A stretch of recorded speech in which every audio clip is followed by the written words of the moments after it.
Hello, this is the king of isopods, and I'm watering isopods again.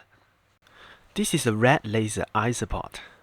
As you can see, they are all happily hiding under the piece of cork bark. And they have been breeding well lately.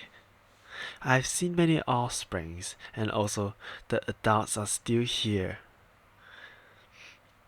This species is considered as a medium intermediate difficulty, as this species might require specific care, such as it needs slightly higher ventilation but also good humidity.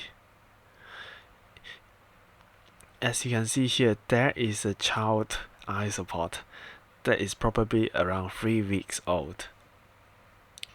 This species, as I know, they like to hide in moss and usually eat a lot of leaf litter, and they don't really like to eat the carrot.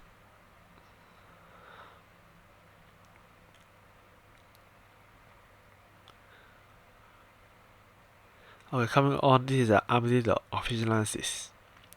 I know, I don't really know how to pronounce it properly, but anyways, here you are.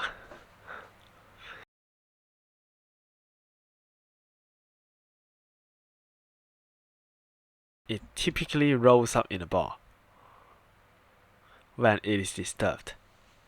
It has a high tendency to roll up into a ball. And also, they make sound when it is scared by rubbing its leg against the inside of their shell. So far they have not reproduced for me. And they eat a lot. I remember when last time I put in a carrot. They were very excited about the carrot. And they all ran to eat the carrot. Normally, isopods are not that reactive to food and they only come out at night. But these guys, they come out during the daytime whenever they know I put food inside. So, it's a really fun species to keep, and I know there is an orange variant as well, but I couldn't get my hands on those in my area. As usual, I'm spraying water to make sure that it is moist enough so that they won't dry out. As you know, isopod drying out is one of the most expensive mistakes you can make. Coming on, this is the white Porcino lavis. What I think is that it might be just a white variant of the dairy cow. It looks fine. Some people might say that they look horrible. I don't know why. Maybe they run fast, or they cannot roll up like typical isopods. Yeah, they walk pretty fast, I do agree. But I don't know why.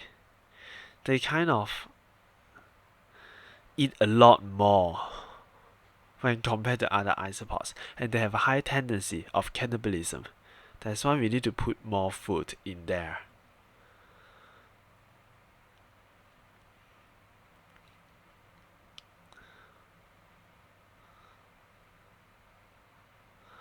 Hang on, this is a clown isopod.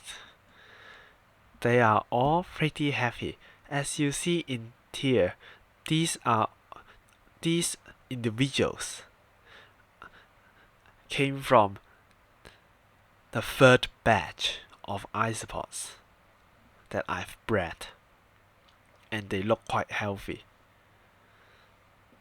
I remember back then when I bought these, they were quite expensive, and I think I only got 3 of them.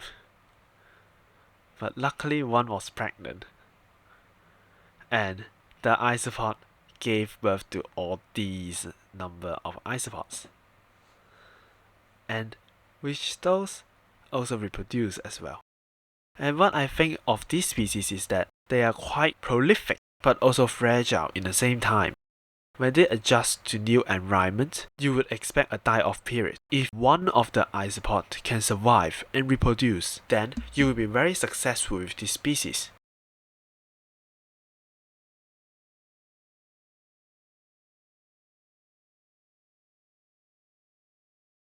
Following on, this is the T+ALBINO.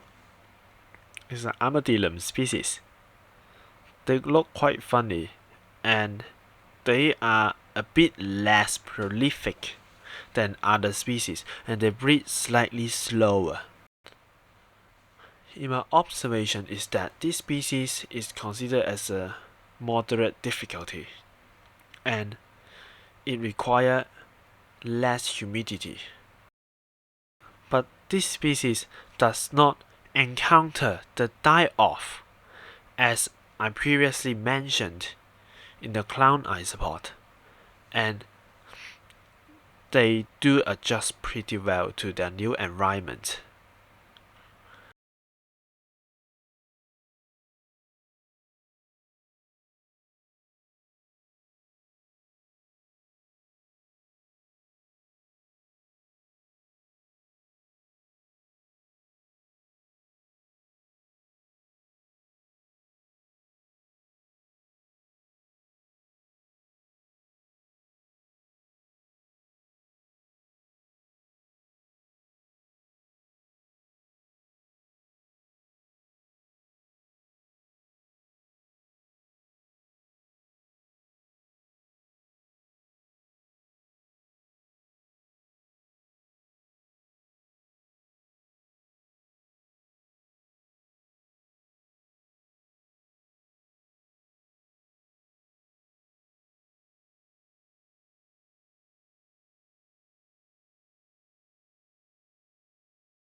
This is the PLATIN isopod, and it is found in a cave. It was collected in a cave, and I think that it is quite prolific as well, and it is breeding quite fast.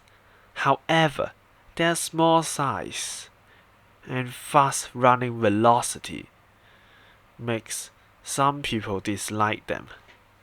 But personally, I think that they're a quite cool and good addition to my collection of isopods. They look quite unique as well, with a brown line in contrast with the black body, and they prefer high humidity as well.